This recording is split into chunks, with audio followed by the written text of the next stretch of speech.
अस्सलाम वालेकुम व्यूअर्स, उम्मीद है आप लोग सब खैरियत से होंगे, फिटफाट होंगे। जैसे कि आप बदलते हुए मौसम को देख रहे हैं, थोड़ा ठंडा ठंडा भी हो गया है और उसी इतनी तेज़ी से बीमारियां भी बढ़ती जा रही है। पूरे कराची में सुना है कि भाई जो इंसान हैं उनमें इन्फेक्शन एक है, गला ख़राब, नज़ला, खांसी, ज़ुकाम मुझे ख़ुद था और मुझे ऐसा लगता है कि इसके साथ साथ मेरे पेरेंट्स को भी ये लग गया है।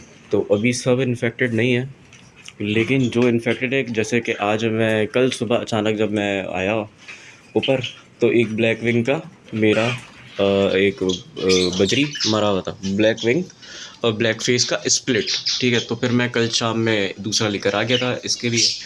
लेकिन हुआ ये कि मुझे ऐसा लगा कि शायद हो सकता है कुछ हो गया हो, अचानक से कैसे हो सकता है। तो फिर आज जब मैं मॉर्निंग में आया, इस वक्त सुबह के 7 बज रहे हैं, जब मॉर्निंग में आया तो मेरे पास एक और भी था, ब्लैक विंग का स्प्लिट और ब्लैक फेस का स्प्लिट।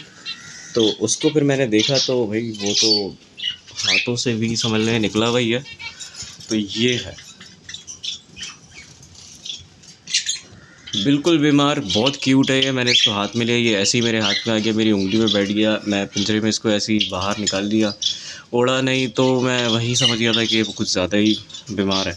तो मैंने इसको एक एंटीबायोटिक दी है, वो सक्सेसफुल होती है तो फिर मैं उसके बाद आपको उसका नाम बताऊंगा कि वो कौन सी है। तो और मैंने बाकी पानी में भी डाल दिए और सारे अपने पेरेंट्स को वही सब दिए।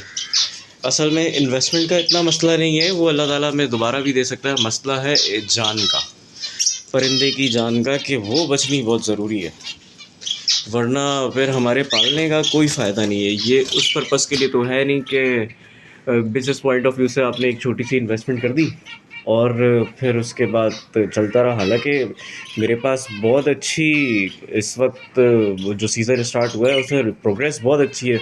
ये मादी फुली लोडेड है अंडों पे, होंगरों की मादी फुली लोडेड है, मटकी में बैठी है। मेरे ख्याल से उसने अंडे भी दे दिए होंगे, वो फिर बाद में दिखाएंगे। ये एक और है चारकोल, इसकी मादी भी अंडों पे बैठी है। इसका अभी समझ लें बच्चा इतना बड़ा भी नहीं हुआ है, लेकिन फिर भी मादी अंडों पर बैठी है। और इस बच्चे की नाक भी काफ़ी रेडिश हो रही है, तो मुझे ऐसा लग रहा है कि गड़बड़ है। तो कल ही लाया हूँ ये वाला एक मैं मेल, और 15-20 मिनट में इसने मेरे सामने ही पेयर बना दिया है। ये दोनों ब्लैक फेस के स्प्लिट है और एक ये भी है बजरी रेड आई, और वो येलो, वो भी समझ लें एक ब्लैक विंग का स्प्लिट है, लेकिन वो निकला बिल्कुल वही जो है। इस बार यहाँ पे एक है मेरा पेयर बार ब्लू का, तो उसने भी अंडे दिए। मैं ये मादी है, तो ये भी फुली अंडों पर देख भी लेते हैं इसने कुछ दिए हैं या नहीं। तो अंधेरा काफ़ी हो रहा है तो दिख तो रहा नहीं है।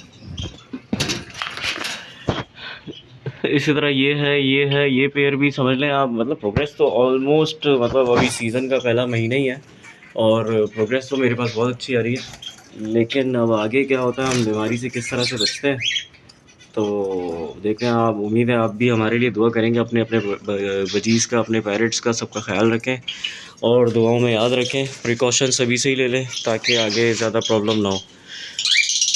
अल्लाह हाफ़िज़।